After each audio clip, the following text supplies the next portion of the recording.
Seja bem-vindo ao canal Histórias de Terror. Já passamos de 1000 inscritos e convidamos a você que não se inscreveu, se inscreva para alcançarmos nossa meta de 5000 inscritos. Não esqueçam de deixar o seu like. Vamos às histórias? Isso aconteceu no Halloween de 2005.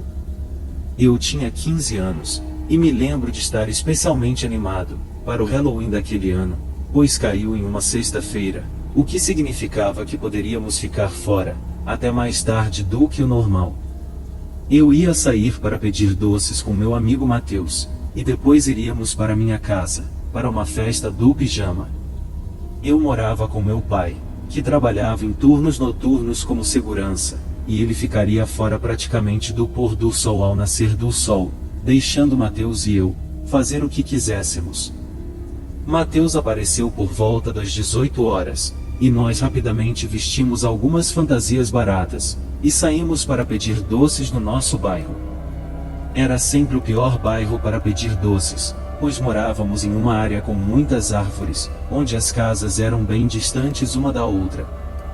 Provavelmente caminhamos cerca de 1 quilômetro entre cada porta, mas ao mesmo tempo, acho que os donos das casas perceberam isso e geralmente entregavam quantidades maiores de doces para compensar. Claro que víamos outros pedintes de doces enquanto caminhávamos entre as casas, mas não tantos quanto se poderia imaginar, já que não havia muitas crianças morando lá. Na área em que estávamos pedindo doces, passamos cerca de 3 horas, quando percebi alguém nos seguindo. Era um homem adulto ou uma criança realmente alta, não conseguia dizer, pois ele tinha uma máscara do pânico cobrindo o rosto. No começo, pensei que ele estivesse apenas pedindo doces, como todos os outros, mas ele não tinha uma sacola para guardar os doces, e estava sozinho. Não era como se ele estivesse com seu filho ou algo assim. Eu contei a Matheus sobre isso, mas ele queria continuar. Ele me tranquilizou, dizendo que, se o cara continuasse nos seguindo, poderíamos voltar. Então, continuamos batendo de porta em porta, mas o cara continuou nos seguindo. Percebi rapidamente que ele nem estava indo até as portas das casas para pegar doces, ele ficava só atrás de nós.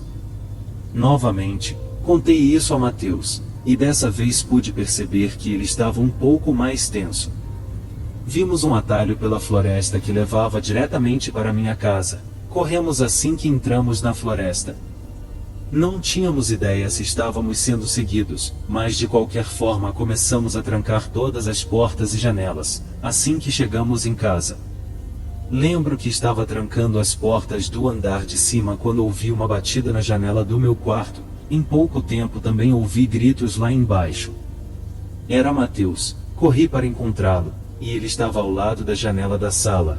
Perguntei o que estava acontecendo, mas ele não disse nada. Em vez disso, ele apontou para fora da janela. Segui o dedo dele, semicerrando os olhos para me adaptar à escuridão. Havia árvores lá fora.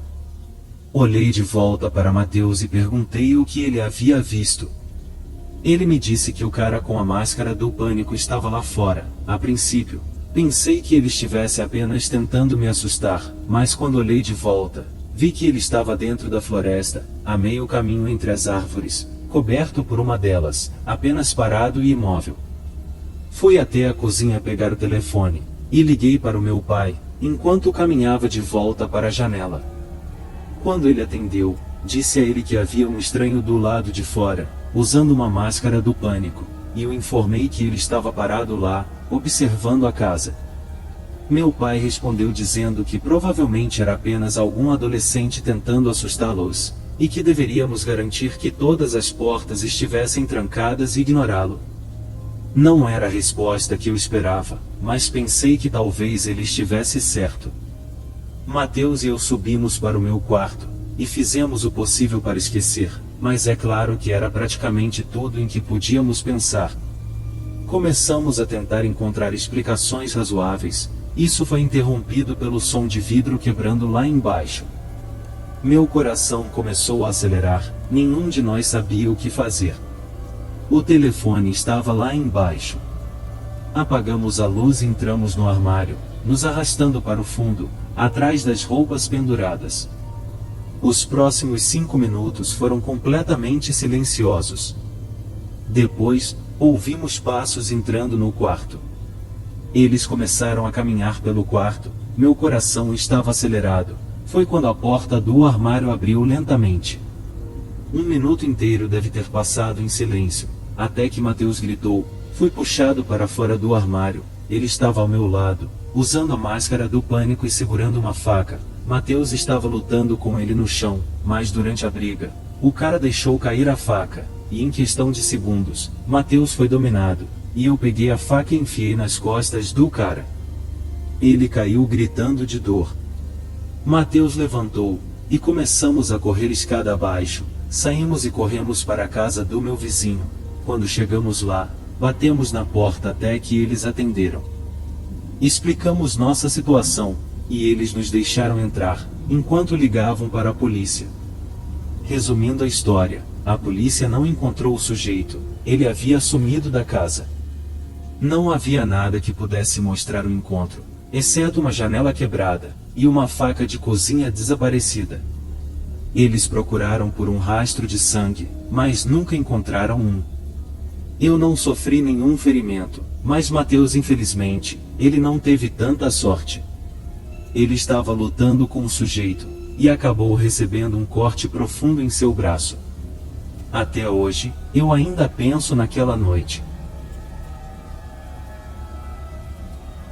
História 2. Quando eu tinha 17 anos e morava em casa com meus pais, isso aconteceu no Halloween. E como todos os anos, meus pais me pediram para distribuir doces para as crianças que apareciam.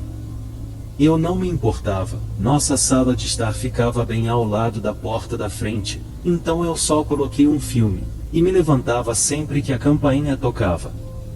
Era cerca de 23 horas, as campainhas estavam diminuindo naquele ponto, ambos os meus pais já tinham ido para a cama. Eu me lembro disso quase perfeitamente, eu estava na última cena do filme, quando o telefone de casa tocou. Eu olhei para a esquerda e vi que o identificador de chamadas indicava chamada desconhecida.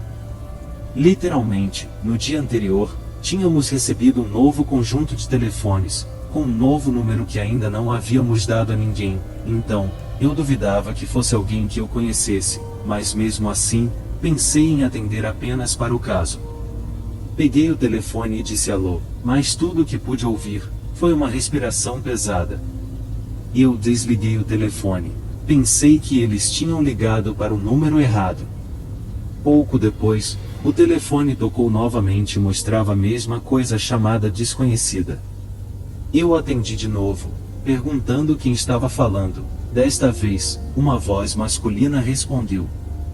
Depois de parar para pensar por um segundo, comecei a perceber que provavelmente era apenas alguém tentando fazer uma brincadeira comigo, quer dizer, era a noite de Halloween. Eu não podia nem culpá-los. Mas, ao mesmo tempo, isso é algo que se espera de uma criança ou, no máximo, de um adolescente. E pelo que parecia, quem estava do outro lado da linha era mais velho do que isso. Durante os próximos 5 minutos, mais 6 ou 7 chamadas foram feitas. Finalmente, eu atendi novamente, mas desta vez não disse nada. Houve alguns segundos de silêncio, antes que o homem começasse a falar. Para ser sincero, eu não me lembro exatamente o que foi dito, mas foi algo como o cara estava do lado de fora da nossa casa, e que eu precisava destrancar a porta dos fundos, para que ele pudesse entrar. Ele disse que, se chamássemos a polícia, ele mataria todos que estivessem dentro da casa, antes que eles chegassem. E então, a linha caiu. Eu estava totalmente convencido de que aquilo não era uma brincadeira. Eu fui até a cozinha, rastejando de 4, e fiquei em posição para ver qualquer janela. Peguei a maior faca que pude encontrar e com a faca em mãos, rastejei até o quarto dos meus pais, e acordei meu pai. Sussurrei para ele que alguém estava do lado de fora, perto da porta dos fundos. Ele imediatamente saiu da cama e pegou o seu revólver carregado. Nós nos arrastamos pela casa. É melhor eu explicar a situação. Eu contei a ele sobre todas as ligações telefônicas, Quando chegamos à porta dos fundos, ele a destrancou, e saiu sem hesitação e disparou um tiro para o ar. Logo em seguida, 3 homens surgiram de trás de arbustos, bem ao lado da casa e começaram a correr. Eles correram direto para a floresta, que ficava atrás da nossa casa. Meu pai os perseguiu por um tempo, mas eles eram muito mais rápidos do que ele. Eles desapareceram entre as árvores, nunca mais os vimos, não temos ideia de quem eles eram, e quando ligamos para a polícia, não havia nada que pudessem fazer. Ainda não sabemos como conseguiram nosso número de telefone, ou o que queriam.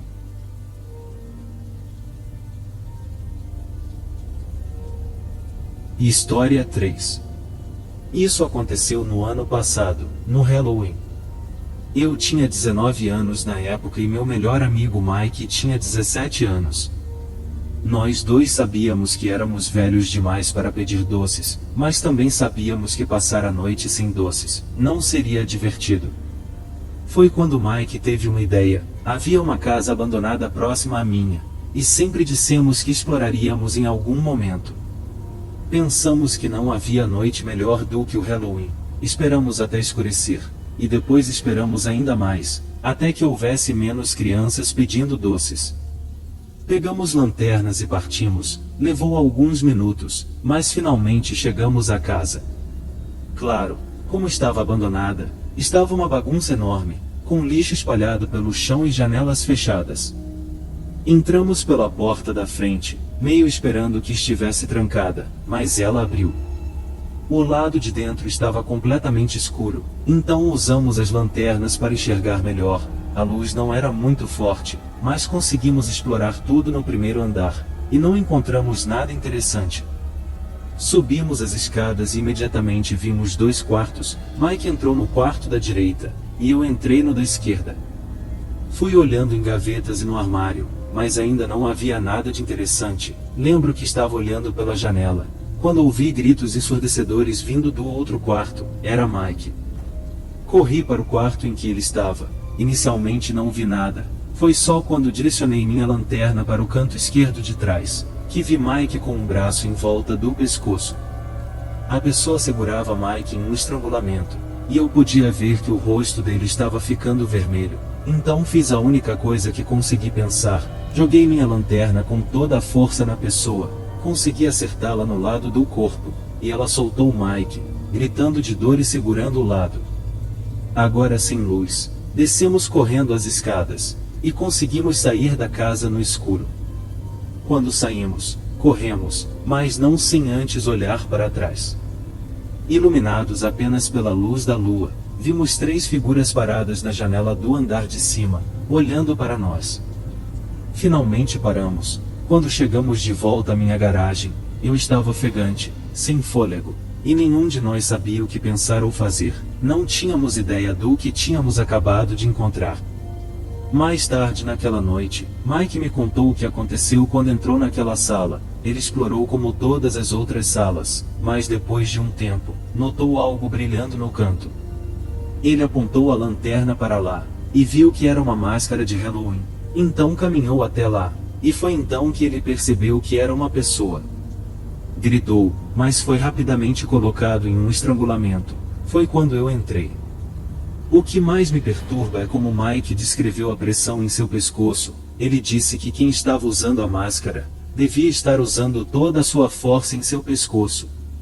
Ele não estava apenas sendo contido, ele realmente não conseguia respirar pelos bons 20 segundos em que foi mantido lá. Como eu disse antes, não sabemos o que encontramos, não sabemos o que aqueles caras estavam fazendo. Mas concordamos que não era algo que deveríamos ter visto, e realmente acredito que estivemos quase mortos naquela noite.